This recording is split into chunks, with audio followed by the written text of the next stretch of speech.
tao sa paningin ko. Napaisip ako, pusa o aso? Hindi ka tao sa paningin ko kung hindi ka abogado o doktor. Totoo yan. So, syempre, pag ikaw bata ka, diba? Papasok yan paulit-ulit dyan sa iyo. Hindi nila alam, ng mga magulang ko, nag-apply ako sa University of the Philippines. Sobrang excited ko. Sabi ko sa mga magulang ko, pumasa ako ng UP Diliman yun eh. Pero political science kasi yung kurso. Nag-wild, naggalit si PRD. Sabi niya, di ba, sabi mo, simula nung bata ka pa, gusto mo maging doktor? Pre-med ba ang political science? Hindi ka pwede pumasok ng University of the Philippines. Dahil kilala ko ang ugali mo. Anak kita. Alam ko kung anong ugali mo. Sabi niya, marirecruit ka lang ng makabayan, aakyat ka ng bundok, magiging NPA ka. Ikaw ang magiging head ng New People's Army at ikaw ang makakalaban ko pagdating ng panahon. Kaya hindi ka pwede pumasok ng University of the Philippines. So sabi ko sa mama ko, Ma. So sabi ng mama ko, sige na lang, kasi sinabi mo man doktor. So mag-pre-med ka na lang. Nag-pre-med ako. Siyempre, papunta akong doktor, so binilisan ko yon, natapos kaagad ako. And then, ito na. Mag-medicine na. Sobrang excited.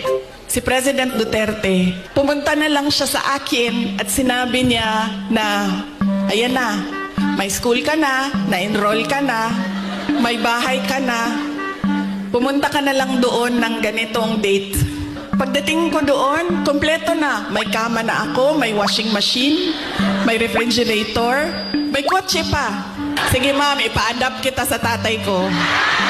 Tapos, syempre, hindi naging successful.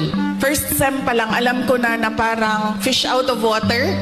Alam nyo yung, bakit madali para sa kanila, nahihirapan ako. Tapos dumating ang second sem na halos hindi na ako pumapasok. So kinabahan na ako. 'Di ba sa probinsya, sa Manila kasi ako nag-med school. Pag ipadala ka sa Manila, parang malaking send-off 'yon. Congratulations sa anak ko, graduate ng ganito. So ako, syempre kinabahan na ako kasi hindi ako makakauwi. Pinadala ako sa Manila para maging doktor. Tapos uuwi ka, drop out. Pinag-iisipan ko ang kapalaran ko. Well, sabi naman ng tatay ko, doktor daw o abogado. So dito na lang ako sa abogado. So lumipat ako, nag-apply ako sa San Beda College kasi at the time na nagdesisyon ako, San Beda College na lang yung bukas. So hindi ko pa sinabi kaagad na nasa San Beda na ako.